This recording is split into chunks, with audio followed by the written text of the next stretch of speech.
O outro filósofo da época absolutista é o Maquiavel. Foi com 58 anos, era historiador, poeta. Todo mundo ouviu falar no Príncipe, mas o livro mais importante dele é Discurso sobre a Primeira Década de Tito Livre. Esse livro, ele não podia falar de Florença, onde ele morava, os problemas políticos de Florença. O que ele faz? Ele fala de Roma. Todos os problemas que ele apontou que estava ocorrendo em Roma, na primeira década de Tito Livre, ou seja, não era ali contemporâneo dele, estava bem mais por trás, estava acontecendo em Florença. E ele faz críticas, porque os discursos de Tito Livre deixavam claros quais eram os problemas de Roma naquele momento, que eram exatamente os mesmos problemas de Florença. Então aí esse livro deu uma bagunçada no momento lá.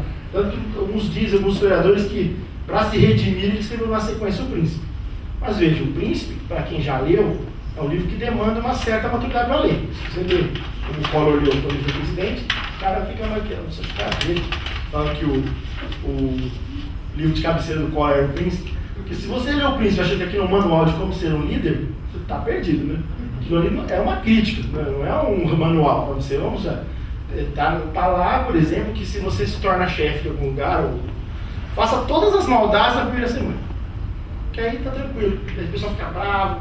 Tá, depois você vai fazendo bondades aos poucos, inaugurando metrôs próximo da eleição, por exemplo. Né? E aí você, legal, cara é bom, meu. Você põe 2 bodes na sala de todo mundo aqui. Passa 2 anos com 2 bodes na sala, onde você vai lá e tira um dos bodes. Você é um rei, maravilhoso, você tirou um bode. Botou metade do mau cheiro que eu tinha aqui. Olha que maravilha. Isso está no Príncipe. Um trecho. Não ignoro como muitos foram e são de opinião que as coisas do mundo são governadas pelo destino e por Deus, que os homens com sua prudência não podem corrigi-lo de modo que não possuem assim nenhum remédio. Por isso podem julgar que é melhor não se preocupar com as coisas, mas deixar-se governar pelo destino. Esta opinião é a mais aceita em nossos tempos, pelas grandes modificações das coisas que foram vistas e se veem fora de qualquer conjectura humana. Pensando nisso, algumas vezes em certas coisas, inclinei minha opinião deles. Não obstante, para que nosso livre-arbítrio não seja em vão, creio poder ser verdade que o destino seja árbitro de metade de nossas ações, mas que nos deixe governar a outra metade ou parte. Restringindo-me, porém, mais ao particular, digo que se vê hoje este príncipe próspero e amanhã arruinado, sem ter-lhe visto mudar a natureza ou qualquer qualidade. Creio que isso provém, primeiro, das razões que foram longamente discutidas antes, isto é, que o príncipe que se apoia completamente na sorte, há ruínas, conforme esta varia. Creio ainda que seja feliz aquele que adapta o seu modo de proceder às condições dos tempos, e igualmente seja infeliz aquele com seu procedimento não se adapta aos tempos. O que ele está dizendo aqui, que o príncipe, aquele regente que ele está falando, ele tem que ver o que o povo está querendo. É festa? Então vamos dar festa. Sem perder os seus privilégios, que ele fala um pouco antes desse trecho. Não fica querendo tolher. Olha, se fosse, óbvio que eles não são contemporâneos, né? Mas se aquela frase que diz que a Maria Antonieta falou, que o povo tem fome, eles comem brioche. Então, se eles tivessem tentado, se eles dessem um pouco para quem estava lá desesperado, não teria havido a Revolução Francesa, eles não leram o Príncipe. Porque aqui ele fala em várias passagens sobre isso. Você tem que deixar no limite a coisa para ela não estourar. Quando for estourar, você faz alguma benesse. E essa benesse não é transformando a vida de todos num mar de rosas. Dá qualquer coisa, a menor que você puder dar, mas dê algo que eles ficaram calmos. Eles fizeram uma festa. Né? E nosso calendário tem uma todo ano. Carnaval está aí para isso, para a pessoa esquecer do que é. Vejam vocês, este aqui é o mais importante dos filósofos absolutistas. Thomas Hobbes. Vocês vão ver que daqui para frente os maus morrem velhos e os bons morrem maus. Mas isso muda, você já está. Tem mais de 90 anos, você suspeita. Viu? O Hobbes escreveu 2 grandes livros, o Do Cidadão e o Leviatã. O livro mais importante dele é A Matéria, a Forma e Poder de um Estado Eclesiástico e Civil. Nós vamos entrar agora no que os filósofos chamam de os contratualistas. É o primeiro dos grandes contratualistas. Para quando você fala assim, estou diante de um contratualista, você tem que perguntar, tá bom, é um contratualista, qual é o fundamento do contrato social? O que dá a liga nesse contrato que ele está apresentando? O que dá a liga no contrato social do Hobbes é o medo. E ele faz da seguinte forma, uma frase famosa dele, que o homem é o lobo do homem.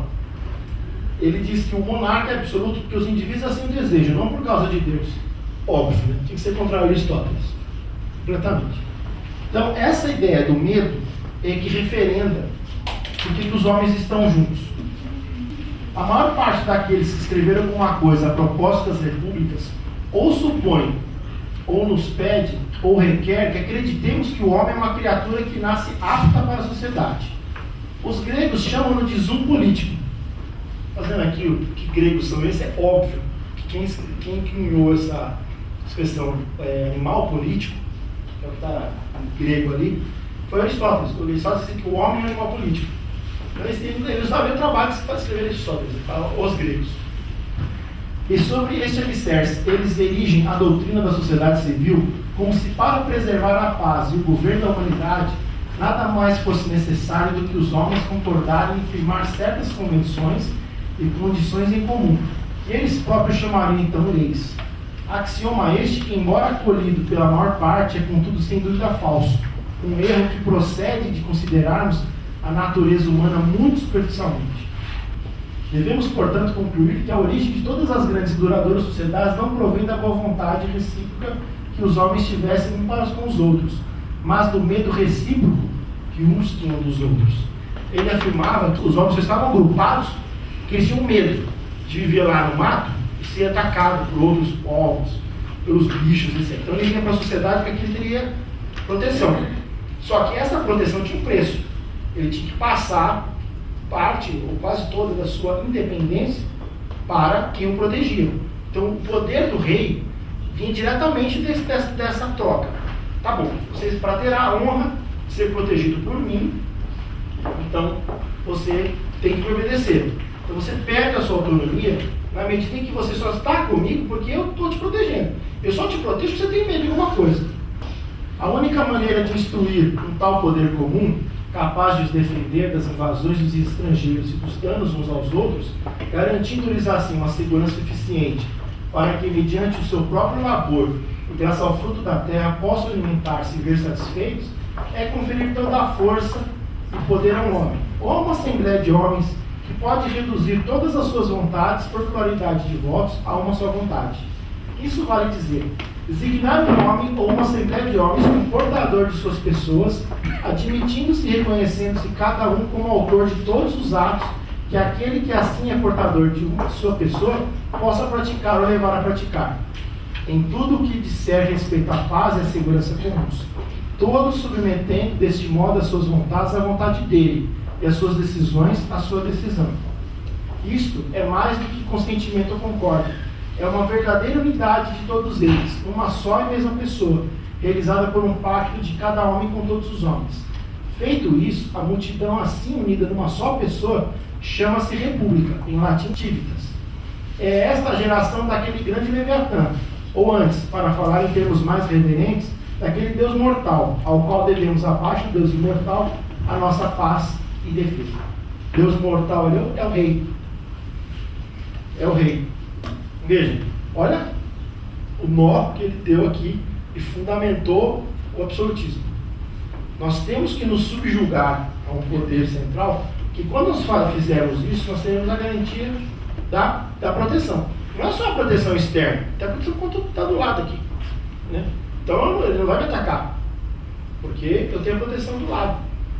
Os burgueses, quando financiaram o absolutismo, eles achavam bem. Quem não tem bens não vai poder pegar o meu bem. É isso que eu quero, é a proteção da propriedade. Só que eles esqueceram que eles estavam dando poder para um, que podia também pegar o bem deles. E esse foi o erro. Né? O absolutismo ele foi tão curto. Esse foi o que a gente tem na ideia, na cabeça, quando a gente lê Contos de Fada, Cinderela, tal, lá, Branca de Neve, que todo o tempo da Idade Média nós tivemos reis poderosos. Não. Eles só foram poderosos nesse pequeno período do absolutismo.